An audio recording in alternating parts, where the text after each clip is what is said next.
welcome to Intermissions, your backstage pass to On the Air with Florenza.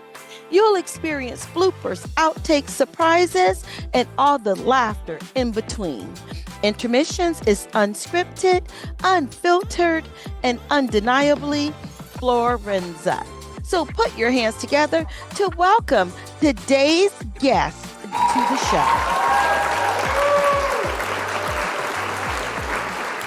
Thank you so much, Courtney, for joining me for this episode of On the Air with Florenza, where in just a few minutes, we are going to continue our conversation about your debut, The Tutor.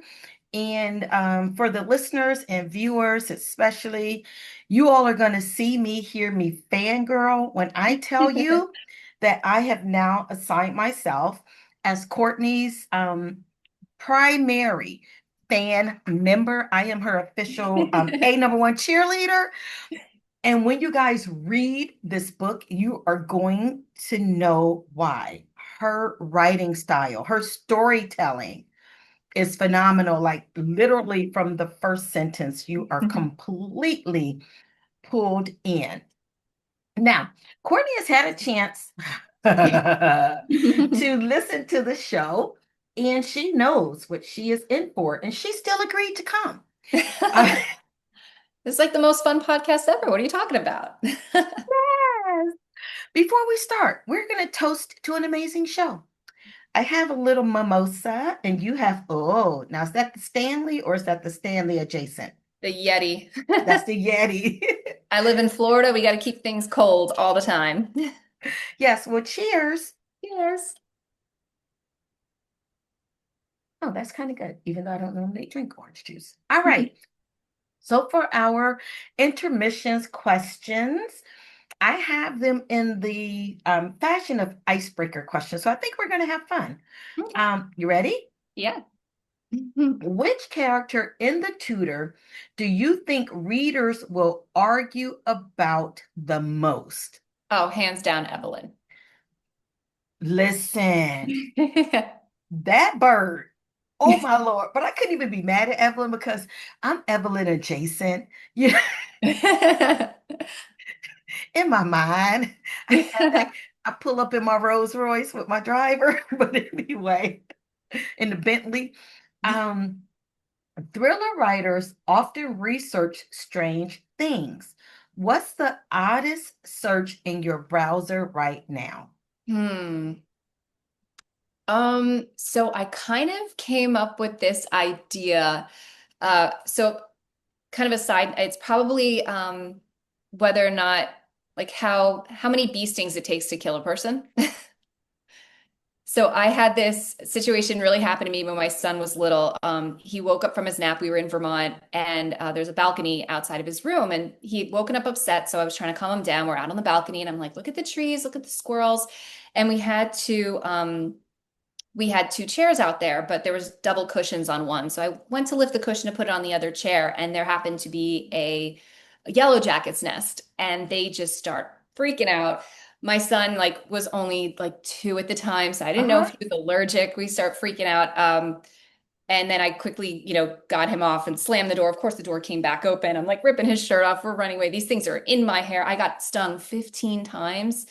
It was crazy. And then, oddly enough, maybe a year earlier, that balcony ledge was pretty low and we had raised it up. And I thought, what if you were locked on that balcony? You were allergic. It was would that be considered murder? So that was kind of one of my weird searches. Nice. Okay. So we'll see if that one goes anywhere. I love the way you think. Okay. If you had to title your autobiography today, what would it be? This is why mommy drinks.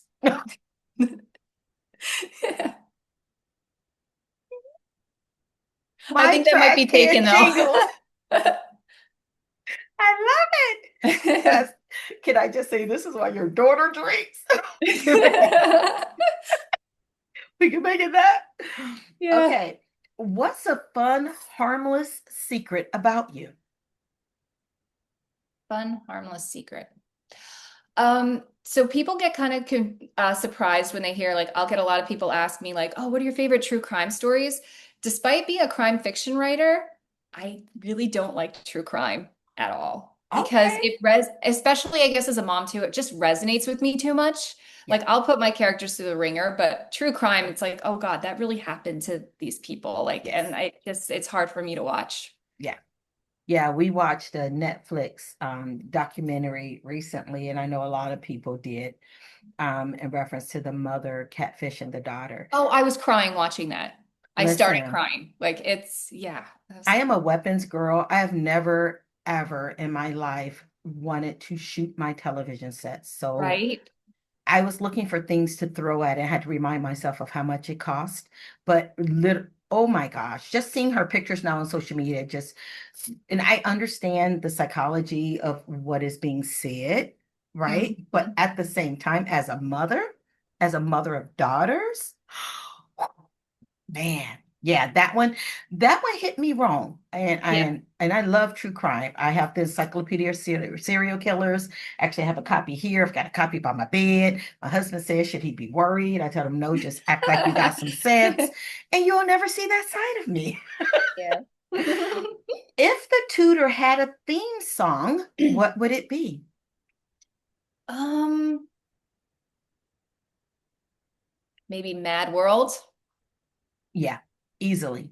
Yeah, easily. Yeah, I can think of some others, but that's a good one. Um, you're at it, last one. You're at a dinner party. Do you tell people you're a thriller author up front or let them find out later?